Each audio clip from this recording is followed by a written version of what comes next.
We buried my father at 5 p.m. on a cold Thursday in October. By 9:07 that night, our Ring camera sent a motion alert. Someone was standing on our front porch. He wasn't knocking. He wasn't moving. He was just staring into the camera. When I zoomed in, my blood went cold. The man outside our door was wearing the exact same black suit we had buried my father in just hours earlier. Then my mother looked at the screen and whispered, "Don't open the door." We buried my father at 5 p.m. on a cold Thursday in October. The whole day felt wrong. The sky was flat and gray, and the wind moved through the cemetery trees with a dry, rattling sound that made everything feel empty before the funeral had even ended. My father had died 3 days earlier from a heart attack in the garage. That's what the doctors said. Sudden, natural, clean. But nothing about his death felt clean. My dad was a big presence in our house. Heavy footsteps, deep voice. The kind of man you always noticed, even when he wasn't speaking. When someone like that dies, the silence they leave behind doesn't feel empty. It feels like something is still there. After the funeral, neighbors came by with food and sympathy cards. By 7 o'clock, everyone was gone. The house was quiet again, too quiet. My mom sat in the kitchen with a mug of tea she never drank. My younger sister Emily kept glancing down the hallway toward Dad's office like she expected him to walk out at any second. At 8:46 p.m., she asked if she could sleep in my room. She was 16, trying hard not to look scared, but her eyes were red and glassy. "Yeah," I told her. "Of course." At exactly 9:07 p.m., my phone buzzed on the kitchen counter. Motion detected at front door. At first, I didn't think much of it. People had been stopping by all day. I figured maybe a neighbor had come back with flowers or food. But when I opened the Ring app, I stopped breathing. There was a man standing on our porch. He was tall, broad-shouldered, dressed in a black suit and tie. He stood directly in front of the door under the porch light, hands at his sides, head slightly lowered. He wasn't knocking. He wasn't moving. He was just standing there. The camera image was grainy, but something about the shape of him felt sickeningly familiar. I zoomed in. The tie was charcoal black with a thin silver stripe. My stomach dropped. We had buried my father in that exact tie. "Mom," I said, barely able to get the word out. She looked up, annoyed at first, until she saw my face.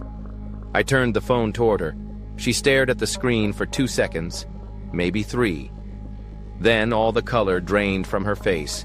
She covered her mouth and whispered, "Don't open the door." Emily came into the kitchen and asked what was wrong, but none of us answered. We just stood there, the 3 of us huddled around my phone, staring at the figure on the porch. He didn't move. 30 seconds passed, then a full minute. Still nothing. No knock, no step, no sound. Then, slowly, the figure raised its head. The camera glitched. For half a second, the image broke into static. When it cleared, the man was closer. Not by much, but closer. Close enough that he should have had to walk forward, and we hadn't seen him move. Emily let out this sharp little gasp and backed into the counter. My mom grabbed my wrist so hard it hurt. Then the doorbell rang. The sound exploded through the house. 1 ring. Just 1. I looked back at the app. The porch was empty. Completely empty. My sister started crying. My mom said, "Check the back door." I didn't want to move, but I did. I walked through the dark hallway toward the laundry room and checked the back door. Locked. Then I saw something on the floor. Muddy footprints. Fresh. Large dress shoes, wet and dark against the hardwood. But they weren't leading to the back door. They were leading away from it. Toward my father's office. I froze. The office door was shut. I knew it had been open earlier. Mom came up behind me and saw the footprints. Her hand tightened around my arm. "We're leaving," she said. But before either of us could move, we heard a sound from inside the office, a soft clearing of the throat. My father used to do that before he spoke, every single time. Emily screamed from the hallway. I grabbed the heavy brass candle holder off the side table and stepped toward the office door before I could think better of it. My hands were shaking so badly I could barely hold it. "Daniel, don't," my mom said. But I put my hand on the knob. It was warm. That's the part I can still feel, even now. Warm. Like someone had just been holding it from the other side. I twisted the knob and pushed the door open. The office was empty. Desk, chair, shelves, curtains drawn. But the room smelled wrong.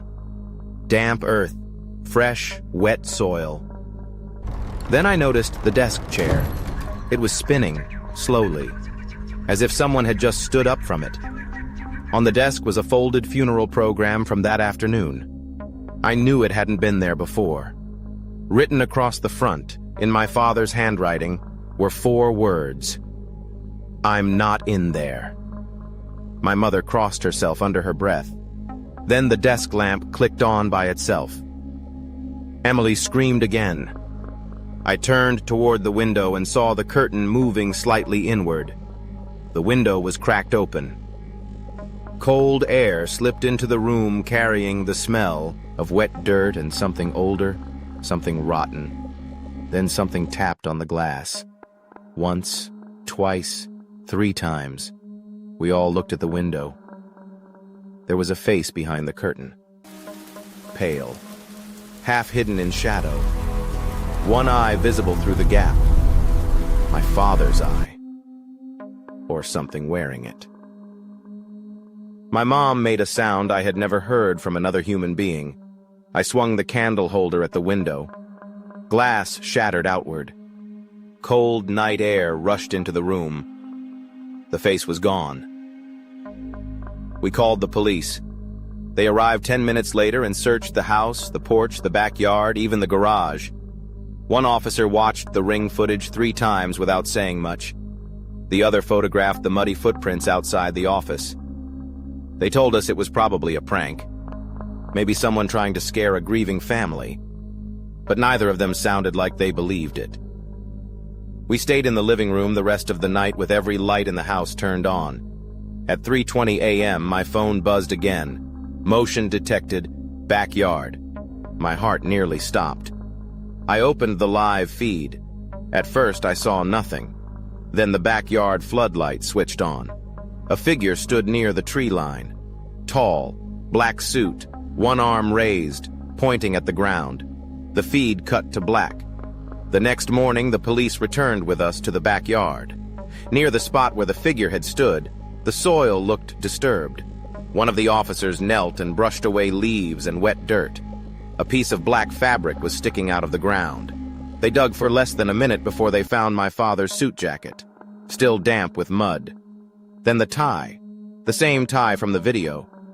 But there was no body. Later that afternoon, under police supervision, the cemetery opened my father's coffin. His body was still there, but his shoes were missing, and the bottoms of his socks were covered in dirt. The police called it vandalism, a disturbed person, a cruel prank. We moved out of that house 2 weeks later. My mother never spoke about that night again. Emily still sleeps with a lamp on. As for me, I spent years trying to convince myself there had to be a rational explanation. Grief, shock, shadows on a screen. But there's one thing I never told the police. The day we moved out, I went back into my father's office one last time to make sure nothing had been left behind. The room was empty. Oh, the shelves were gone. The desk was gone. The carpet had been rolled up. But on the floor, near the wall where his desk used to sit, I found something carved into the wood. Not scratched. Carved deep. In my father's handwriting. If I knock, Don't answer. I stared at those words for a long time. Then I heard 3 slow knocks. Not on the front door. Not on the office door. On the window behind me. I didn't turn around. I walked out of that house, got in my car, and never went back. But sometimes, late at night, when my phone lights up with a random motion alert, I still feel the same cold fear crawl up my spine. And every time I hear a knock after dark, I freeze, because whatever stood outside our door that night knew my father's face, and if I ever see him on a camera again, I don't think I'll survive opening the app.